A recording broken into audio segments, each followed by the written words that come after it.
I felt Isoya climb on top of me as his warm hand grabbed my ass. Ooh, I giggled as he planted tiny kisses on my back and my neck.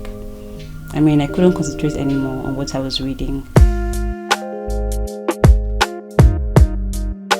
A heavy throbbing is happening on my breast as I jerk up immediately to see my phone, which just fell, vibrating on the floor. I bend down to pick it up and see Toya's face greeting me with a warm smile. I accept his call and we talk a while. I head upstairs, take my bag, head out for the weekend getaway with Itoya. It's been such a long time I ever had a weekend getaway, and that was when I was 19 with my first boyfriend, when we went to Obudukatu Ranch at Calabar spontaneously on a Thursday. I even had to miss my Friday lectures just for that trip to happen. I remember when Victor had called me that Thursday afternoon. Babe, let's go to Calabar. Calabar? Why? We haven't really traveled together before or run off somewhere exciting, and this place doesn't provide the best social fun. Let's go to Obudu, please. And just like a fool, I excitedly said yes. Victor, that'll be fun. I haven't been there before, so when do you want us to go? Now, he grinned widely at me as I smiled back, thinking he was just joking. Okay, let's go, I said. And just like that, Victor ran inside, packed a bag, and that's how we found ourselves at the airport. All expenses paid for, and we were at Calabar. Why are you smiling? I heard Itoya ask. Nothing. A thought just popped up in my head. A while later, we were headed to a suite at Radisson Blu. As we were on the elevator, several nasty thoughts flashed through my mind. What if he kissed me? What if he grabs my butt? Look at what you're thinking, F4. The unwelcome, still small voice of my subconscious whispered. I banished the thought immediately as I looked up to Isoya, smiling at me. He took me to Voyage restaurant. We had a decent dinner after we had gone up to drop my bags. First, we were served with Aria Vogna white wine, and I took a gracious sip because I loved white wine, and Itoya knew how to order a refill. Then, Itoya ordered an appetizer of fresh prawns, grilled with coriander garlic butter for both of us, and I heard my stomach melt with pleasure as I filled my mouth with a creamy taste. After we were done with the prawns, the waiter brought to our table another exciting dish of grilled filet of sole with lemon shrimps butter, spinach and mashed potatoes. I couldn't be more pleased. Itoya is melting my heart. He watched me eat with delight. The mashed potatoes were finely mashed and it felt so soft in my mouth like melted butter. As I took another sip of my white wine, Itoya announced that dessert was coming and I shouldn't drink too much. I was so full, but I could not upset the worms in my stomach by refusing to try to eat the variation of the Belgian chocolate filled with chocolate mousse with chili, warm chocolate hazelnut, souffle, and chocolate ice cream. Itoya obviously wanted to kill me with food. An hour later, we headed back to the suite, and I could testify that I was drunk with all those food. If there's anything like that. I was amazed at his composure even after eating such a bogus meal. He went in to have a shower while I just changed into my shorts and booby shirt. I tried to clean up my face with my facial cleanser because I was too tired to take another shower and I just wanted to rest my belly. I punched on my phone, scrolled through my Google Mail to see if I had any important messages related to work or anything like that. And when I had satisfied myself that I had no extra work, business or anything to do, I went to my Twitter page to find out the trending gist. I loved Twitter. It was so exciting. And then I saw a tweet on EFCC against Tom Polo. Was this a cat and mouse game? I began to wonder what was happening. Just as I clicked the link on the tweet below, I felt Isoya climb on top of me as his warm hand grabbed my ass. Ooh, I giggled as he planted tiny kisses on my back and my neck. I couldn't concentrate anymore on what I was reading, so I tried to push him away. Isoya took my phone from me, dropped it aside, and said, "Tonight, you're going to be all mine," he whispered. "No phones allowed, babe." His voice was warm behind my ears, and I giggled at his every touch.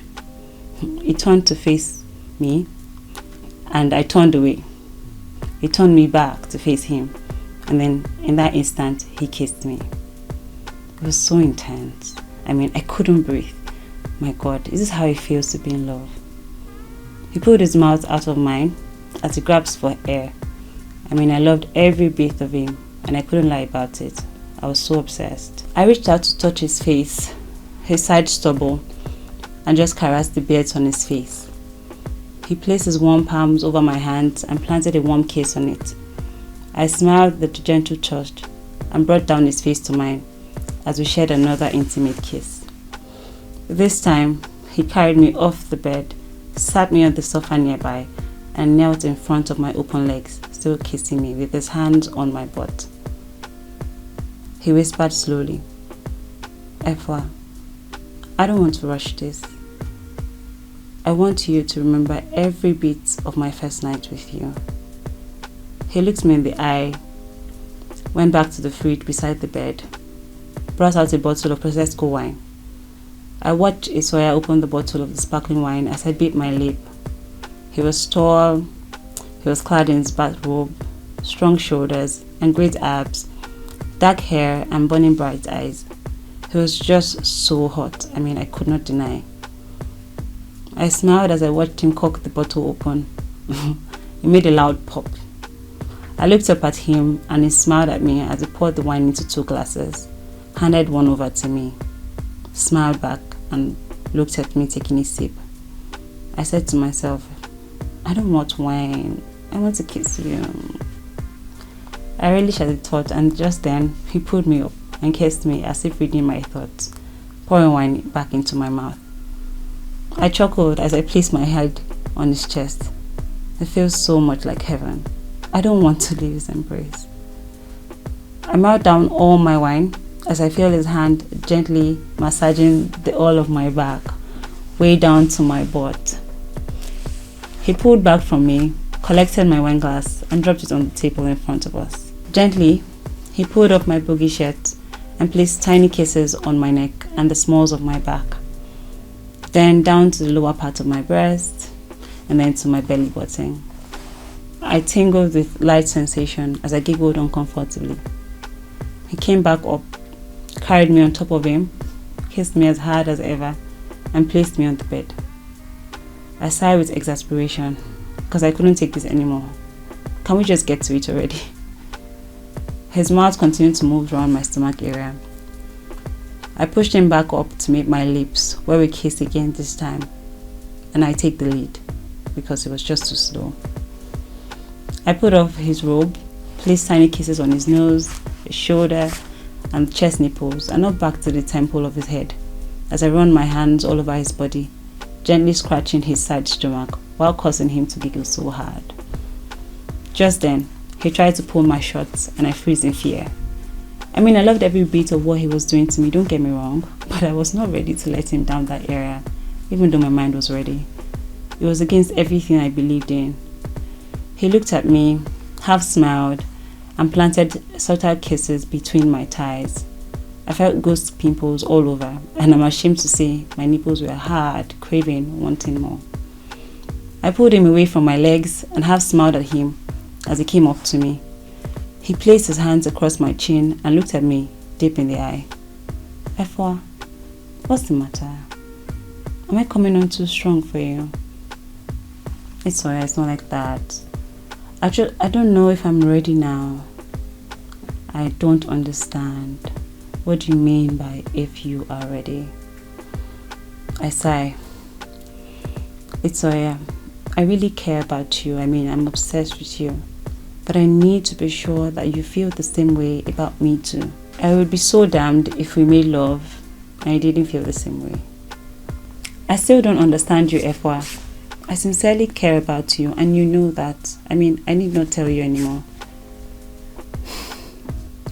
"Then marry me, Itoya, and then have me as you please." I touched his lips and smiled. I heard him sigh. "What are you trying to say, Efwa?"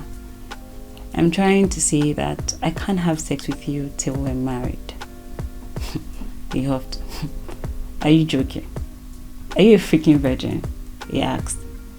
I looked away, feeling quite uncomfortable at his stare. Wait. You've got to be kidding me. With such great ass? Who would have thought? Where the hell have you been? I closed my eyes as I shook my head. Who would have believed me in this situation? In this 21st century? I rolled off the bed as I tried to grab my big shirt.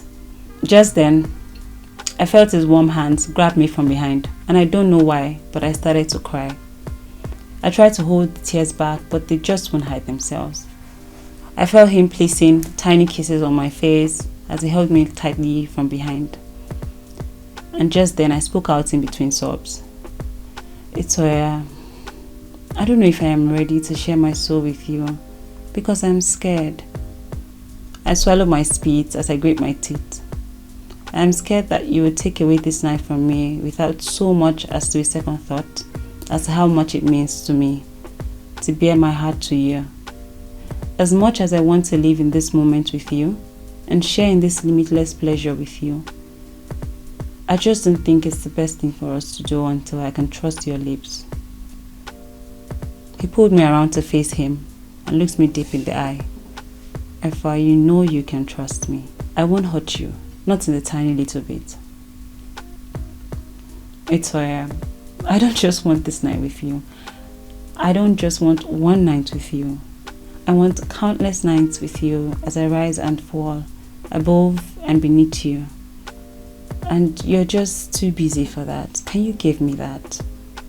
I watched as his expression changed. I continued as I asked again. On this night, Itoya, if I give myself to you, can you assure me that you will give me that, everything you have, and that which you know you don't have to give? I looked at his confused face as I half smiled. Forgive me, Itoya, for rambling on. I'm just tired of carrying my heart in two pieces. I really don't like pieces, pieces of candy, pieces of chocolates, pieces of fruit. I prefer things whole, like a whole heart, that I love to share with you and only you, but only if you're ready to share your soul with me. I rubbed his face as I planted a light kiss on his lips. I'm tired, Itoya. We've had a long day. Let's go to sleep.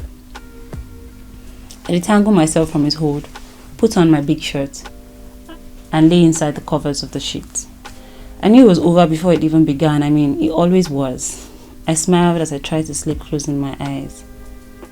As I lay inside the covers, I wonder what was going on in Itoya's mind. What is he thinking? I'm quite impressed at his calmness, I must say, but then it leaves me very, very disturbed. What will be the fate of our non-existent relationship? Will I see him again after this weekend getaway or not? Or will he be mine forever? It was left for him to choose what he wanted with me, but I knew he wasn't in any mode for any commitment. He doesn't look like the commitment type of man. I could tell by the way he looked at other ladies, even when we spent some time together. It was obvious. I wasn't going to deny. I sighed as I crawled to the left corner of the bed. Just then, the room turned dim, and I felt him climb in and lay in the covers. I wanted to turn around and cuddle with him, but I knew I couldn't.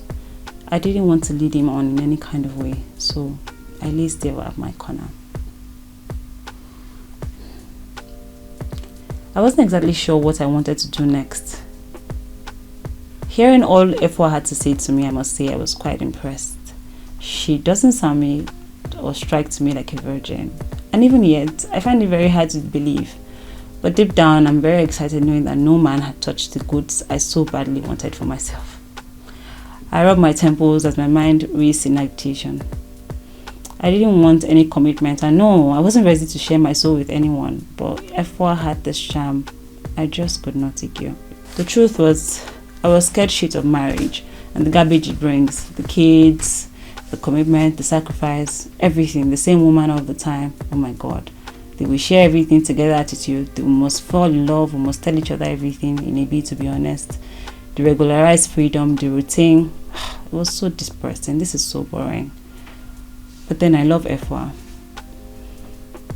I stand up, I walk towards the wall and switch off the lights as I climb into the bed. I noticed Efwa shift a bit and instantly I knew she was still awake. I studied her shoulder gates as I reached out to touch her hair. I was drawn to her and I couldn't stop myself. I pulled her closer to where she laid, coiling herself at the corner like a spiral ball, and cuddled her close. I felt her freeze in my arms as I planted the soft kiss on her neck. She just lay there, still and quiet, but I didn't want to stop. I really wanted to have her. I put my hands inside her big shirt as I roamed my hands over her slender body, her stomach, the curves of her breast, her waist, her hips. I felt her hand on top of mine as she tried to stop me from roaming around her body. I flexed her hands against mine, held it tight against her stomach. I didn't want to let go, and I didn't want to be pushed away. I couldn't even let go. I just wanted all of her, but then I remembered her warnings. This ultimatum of marriage.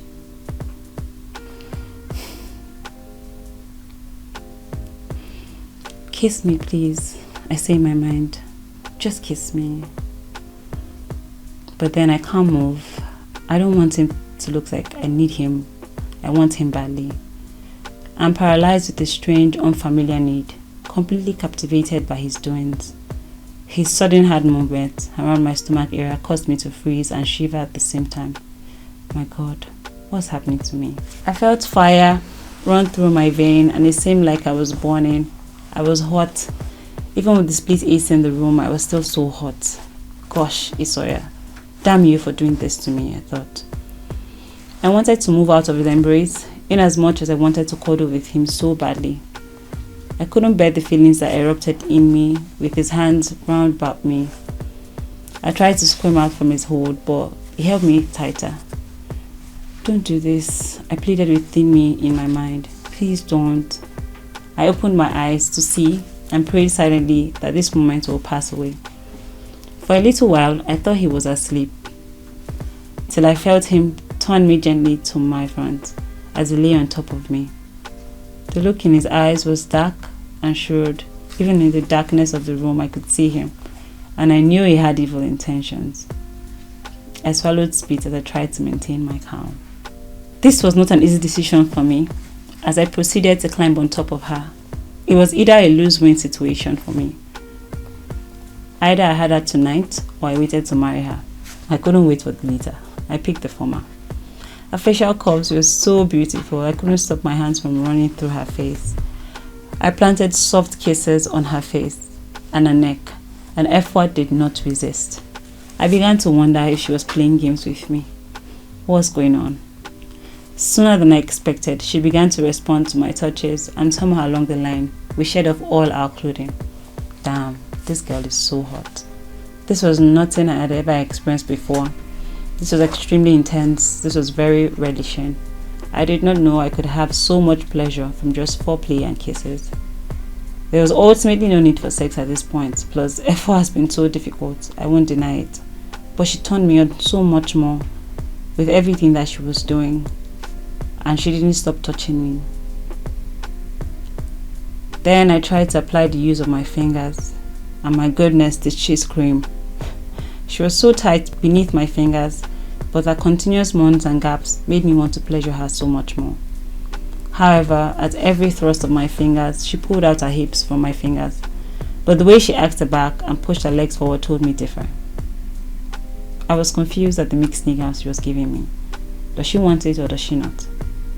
I knew she wanted it, but at each time we got closer, she withdrew herself.